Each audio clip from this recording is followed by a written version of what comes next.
안녕하세요. 오늘은 4단원 교과서에 있는 대단원 매듭 찍기 문제풀이를 한번 해보겠습니다.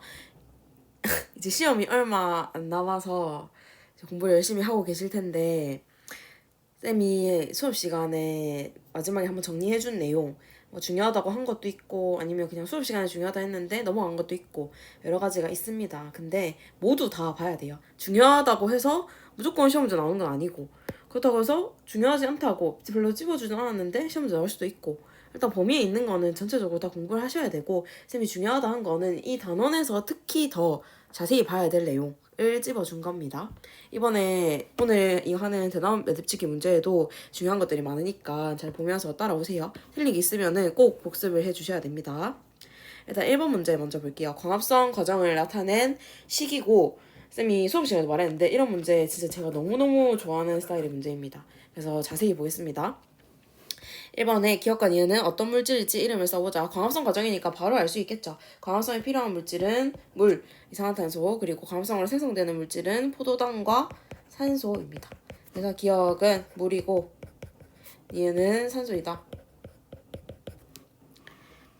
그리고 이게 연결 짓는 문제 진짜 너무너무 좋아해요. 기억이 이동하는 통로와 니은이 출입하는 통로는 무엇인지 쓰시오. 일단 기억이 이동하는 통로, 물은 어디를 통해 이동합니까? 자, 우리가 열심히 배웠지만 물은 뿌리를 통해 흡수가 되죠. 뿌리를 통해 흡수가 돼서 어디를 타고 이동해?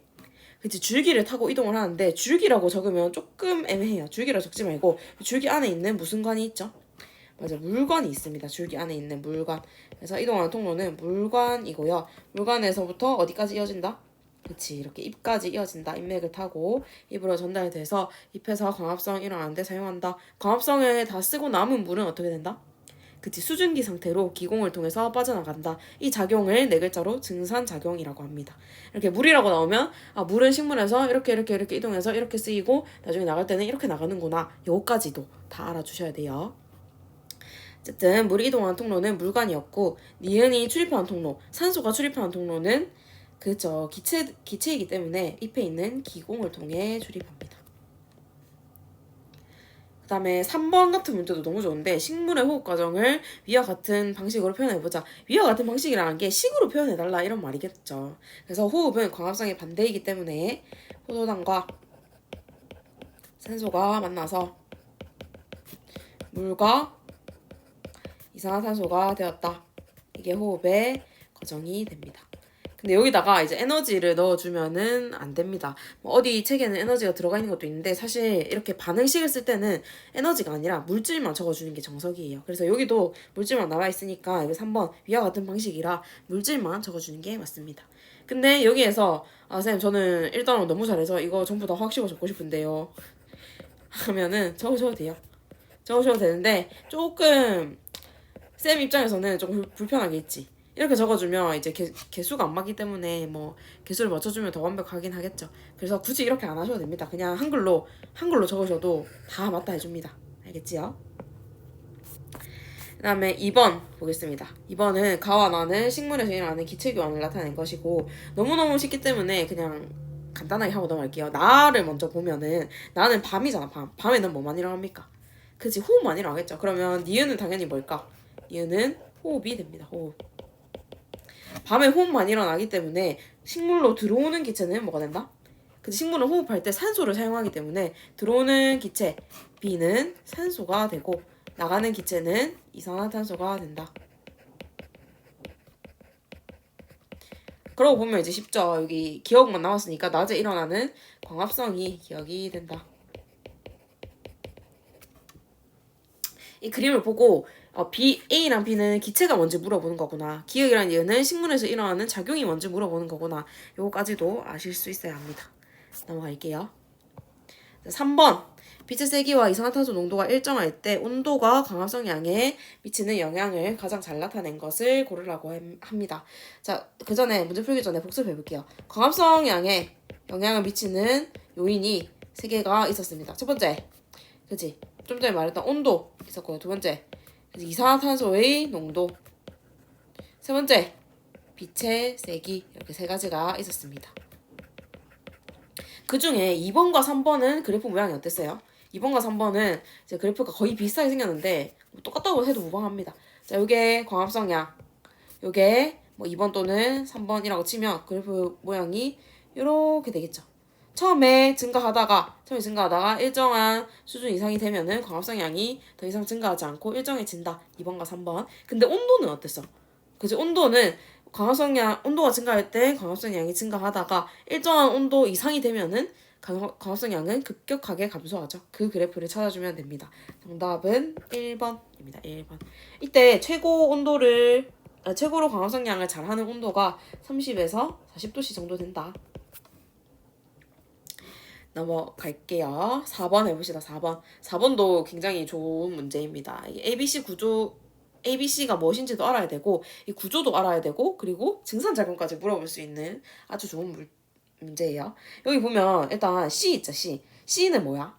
C는 기공이죠, 기공. 지금 이 그림을 보면 기공이 열려 있을까요? 닫혀 있을까요? 맞아요. 기공이 열린 모습입니다. 기공이 열린 모습. 열린 모습이니까 낮을까, 밤일까? 그치, 낮이 되겠죠. 낮에 기공이 열리는 이유는 공변세포의 광합성 때문인데, 공변세포는 기공 주변에 있는 세포입니다. 그래서 요거 이렇게 입술같이 생긴 얘네가 공변세포가 되겠죠. 그래서 B는 공변세포이다. 근데 공변세포가 광합성하는데 기공이 왜 열립니까? 라고 하는데, 이 공변세포가 광합성할 때 물을 씁니다. 물을 사용을 하죠. 광합성할 때. 그래서 공변세포의 물의 양이 줄어들면서 이 주변에 있는 세포들한테 물을 받아오게 돼요. 그럼 물을 받아오면 다시 세포의 크기가 커지죠. 크기가 커지는 방향이 바깥쪽 방향이다. 따라서 기공이 열린다. 라고 수업 시간에 말을 했습니다. 뭐 자세한 기차까지는 알 필요 없는데, 이 공변세포 바깥쪽에 있는 세포의 이름이 바로 표피세포입니다. 표피세포. 이 그림에서도 바로 알 수 있듯이 표피세포와 공변세포의 차이는 뭘까? 그치, 색깔의 차이가 나죠. 이 색깔의 차이가 나게 되는 이유는요, 바로 엽록체 때문입니다. 그래서 A에는 엽록체가 없어서 광합성을 할 수 있어, 없어? 광합성을 할 수가 없다. 근데 B에는 엽록체가 있기 때문에 당연히 광합성을 할 수 있다. 이런 식으로 구조의 차이를 설명을 해주면 됩니다. 근데 이거 사실 서술형으로 하면은 이렇게 다 풀어 적어야 돼. A에는 엽록체가 없기 때문에 광합성을 못하고, B에는 엽록체가 있어서 광합성을 할 수 있다. 이렇게 뭐뭐뭐이다. 이렇게 서술어로 끝내야 되는데, 근데 쌤 귀찮으니까 이렇게만 적어줄게요. 미안합니다. 시험에는 서술어로 적어주세요. 그 다음에 2번 C의 여다지와 증산작용을 관련지어서 적어보라 했는데, 이거 너무 쉽잖아. 자, 기공 C, 기공이 열렸을 때 증산작용이 일어나, 닫혔을 때 일어나. 그치, 증산작용 자체가 물이 수증기 형태로 기공을 통해 빠져나가는 거기 때문에 열리면 증산작용으로 뭐가 빠져나간다? 그쵸, 여기서 물이라고 하면 안 됩니다. 수증기가 빠져나간다. 그러니까 물이 수증기 형태로 빠져나간다. 빠져나간다. 이런 식으로 적어주면은 설명을 하는 게 됩니다. 다 맞추셨겠죠? 이거 엄청 쉬운 문제니까. 4번 문제도 한번 봐주세요. 4번 문제도 괜찮은 문제인 것 같습니다. 이제 다음 5번으로 가볼게요. 식물은 잎을 통해 체내 수분을 증발시키는 증산작용을 합니다. 수분을 증발시킨다는 게 수증기 형태로 내보낸다라는 말입니다. 이 증산작용이 물이 이동하는데 미치는 영향을 설명을 해보세요. 여기서 증산작용의 의의를 설명하는데 물의 이동과 관련해서 설명을 했으니까 우리가 아주 잘 아는 거 적으면 되겠죠. 물 상승의 원동력이 된다. 조금 더 풀어서 적어도 됩니다. 물을 상승시켜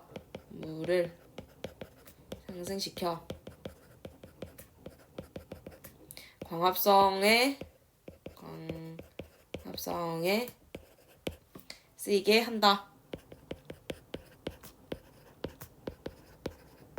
또는 뭐 광합성에 쓰이는 물을 가지고 온다. 광합성에 쓰이는 물을 상승시킨다. 광합성에 쓰이는 물을 끌어올린다. 뭐 이런 여러 가지 답이 있을 수 있습니다. 근데 전부 다 맞는 말이에요. 전부 다 맞는 말입니다. 물 상승의 원동력이 된다. 요 정도만 적어주시면 되겠습니다. 넘어갈게요. 6번 볼 건데, 제가 문제를 풀어라고 시간 잠깐 줬잖아요. 한 10분 정도. 그동안에 제일 질문을 많이 한 문제가 6번 문제입니다. 6번 문제 한번 볼게요. 우리가 수업 시간에 했던 거랑 조금 느낌이 달라요. 자, 얘는 초록색 BTB 용액에다가 숨을 불어넣어서 노란색으로 변화시켰대요. 숨에는 이산화탄소 기체가 있죠. 이산화탄소 양이 많아지니까 이 BTB 용액이 초록색에서 노란색이 된 겁니다. 그러고 나서 이 4개의 시험관에다가 넣은 다음에 B 시험관만 알콜램프로 가열을 했대. 얘만 가열을 했답니다. 근데 용액이 노란색이었다가 가열하고 나니까 지금 어떻게 됐어요? 색깔이 약간 푸른색이 됐지 않습니까? 이 말은 가열을 했을 때 뭐가 없어졌다는 거야. 그치, CO2를 제거해줬다라는 말이 되겠죠. 가열을 하면서 이산화탄소 기체를 날려보낸 거예요. 그러면서 이렇게 색깔이 노란색에서 파란색으로 변했습니다. 그러고 그림과 같이 장치해서 햇빛이 비치는 곳에다가 넣었대요. 근데 이 그림과 같이 장치한 것을 잘 보면은 일단 A, B에는 식물이 있습니까? 없습니까? A, B에는 식물이 없죠. 맞죠? 그렇기 때문에 당연히 광합성도 안 일어날 거고 호흡도 일어나지 않을 겁니다. 그래서 A, B 뭐 이렇게 어디 좀 적어 놓을게요. A, B는 광합성 안 하고 당연히 호흡도 안 한다. 그 다음에 C를 보겠습니다. C는 지금 물풀이 들어있어요. 식물이 들어있단 말입니다. 근데 알루미늄 박으로 감싸놨으니까 광합성은 해야 해. 광합성은 하지 않고 호흡은 하게 됩니다. 이런 문제를 보면 얘는 식물이 있으니까 이렇게 하겠다. 얘는 식물이 없으니까 이렇게 되겠다. 얘는 식물이 있지만 빛이 없으니까 광합성은 하지 않고 호흡만 하겠다. 이런 거를 다 머릿속으로 생각을 하고 있어야 됩니다. 자, 그 다음에 D 볼게요. D는 식물도 있고 그 다음에 빛도 비추고 있죠. 그렇기 때문에 광합성을 하고 호흡도 한다. 그러면 광합성과 호흡이 동시에 일어날 때는 어떤 게 양이 더 많다? 그치. 광합성 양이 호흡량보다 더 많다. 요거까지도 머릿속으로 생각을 해두셔야 합니다. 그러면 이제 질문을 보고 답을 해볼게요. 시간이 지나면 용액의 색깔이 서로 같아지는 시험관의 기호와 색깔을 짝지어보세요. 자자, 일단 이거 한번 보자. 일단 A랑 B는 식물이 없으니까 용액의 색깔이 더 이상 변하지 않습니다. 맞죠? 그래서 A는 노란색 고정, B는 파란색 고정 이렇게 되겠죠? 그 다음에 C를 보면은 C는 일단 BTB 용액에 숨을 불어넣어서 이미 노란색을 만들어줬어. 노란색을 만들어줬는데 호흡만 일어나는 겁니다. 호흡을 하면 어떤 기체가 나오죠? 이산화탄소. 그럼 이산화탄소의 양이 점점 많아지게 되겠죠. 그러면 어차피 노란색이었기 때문에 그냥 노란색이 되는 거예요. 얘는 노란색이 된다.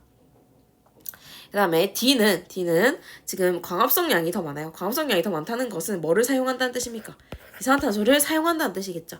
이산화탄소의 양이 줄어들게 되고 줄어들면 줄어들수록 용액은 염기성으로 변하기 때문에 시간이 지나면 파란색 용액이 될 것입니다. 높아. 그래서 시험관의 색깔이 서로 같아지는 것은 A랑 C 노란색, 그 다음에 B랑 D 얘는 파란색 이 될 것입니다. 쉽지요? 알고 보면. 그 다음에 C랑 D의 결과를 비교해서 알 수 있는 것을 써보라고 하는데 이거는 앞에 설명을 잘 들었으면 바로 쓸 수 있겠죠. C는 광합성이 일어나지 않고 D는 광합성이 일어났다. 근데 요까지만 적어주면 틀렸어. 왜 틀렸냐면 이거 2개 결과를 비교해서 알 수 있는 건데 이거는 그냥 결과 아니고 알루미늄 박을 씌운 것만 봐도 이것까지 알 수 있잖아. 그게 아니라 실험 결과를 해석하는 거예요. 용액의 색깔이 왜 파란색이 되었습니까? 라는 것을 물어보는 겁니다. 이번 문제는 이 문제의 의도를 잘 파악해야 돼요. 용액의 색깔이 왜 파란색이 되었냐면 식물은 뒤에서 식물이 광합성 할 때 뭐를 사용했기 때문에? 그쵸. 광합성 할 때 CO2, 이산화탄소를 사용했기 때문에 그래서 용액의 색깔이 변하게 된 겁니다. 이산화탄소의 양이 줄어들었으니까 노란색에서 파란색, 산성에서 염기성이 되었다. 그래서 요 실험을 비교해서 알 수 있는 것은요. 뒤에서 식물이 광합성할 때 CO2를 사용한다 라는 것을 알 수가 있습니다. 이산화탄소가 광합성에 필요한 물질이다. 이런 것을 알 수가 있다는 겁니다. 이 용액의 색깔이 어떻고 하는 것은 이 실험의 그냥 결과일 뿐, 우리 눈으로 보는 결과일 뿐이지 이 실험을 해석하는 방법은 이렇습니다. 꼭 잘 알아두십시오. 6번도 넘어갈게요. 이거랑 똑같이는 안 나오겠지만 쌤이 늘 강조했던 실험이기 때문에 이거 시험 치기 전에 무조건 복습을 하고 오셔야 됩니다. 이제 7번 가보겠습니다. 7번도 이게 내가 강조를 했던 그림인데요. 이것도 똑같이는 안 생겼죠. 우리가 이때까지 봤던 거랑 같이만 풀 수 있습니다. 여기 보면 B랑 D는 기공을 통해 드나드니까 기체겠죠. 광합성 과정이니까 광합성에 필요한 기체 B는 이산화탄소일 것이고 광합성에서 생성되는 D는 산소일 것입니다. 그리고 여기 A 보면은 잘 보면 이게 인맥을 타고 쭉 올라오고 있어요. 얘는 물이 됩니다. 물. 그래서 H2O. 그리고 당연히 광합성에서 생성된 영양분은 포도당이고 이 포도당이 처음에 바뀌는 형태는 녹말이에요. 근데 얘가 나중에 이렇게 관을 타고 이동하죠. 무슨 관? 체관을 타고 이동합니다. 체관을 타고 이동하는 형태는 설탕이 된다. 플레임으로 좀 적어줄게요. 됐죠? 이거를 잘 아셔야 합니다. A에서 F 물질에 관한 설명으로 옳지 않은 것을 고르래요. A는 뿌리에서 흡수되었다. 물은 흡수가 뿌리에서 되죠. B는 주로 밤에 흡수된다. 이산화탄소가 주로 밤에 흡수가 됩니까? 이거는 뭔가 조금 어째. 그 다음에 3번 다시 볼게요. C는 E의 상태로 잎에 저장된다. 맞죠? 포도당은 녹말의 상태로 잎에 저장이 됩니다. 그 다음에 D는 생물의 호흡에 필요하다. 당연히 산소는 필요합니다. 광합성 산물은 F 상태로 다른 기관으로 이동한다. 그쵸? 이동할 때는 설탕의 형태로 체관을 타고 이동한다라고 했으니까 옳지 않은 거 정답은 2번이 됩니다. CO2가 필요할 때가 언제야? 광합성 할 때 필요하잖아. 그러면 당연히 밤에 흡수될까? 낮에 흡수될까? 주로 낮에 흡수가 되겠지. 제가 7번까지 풀어보라 했으니까 오늘 문제풀이는 여기에서 마치도록 하겠습니다.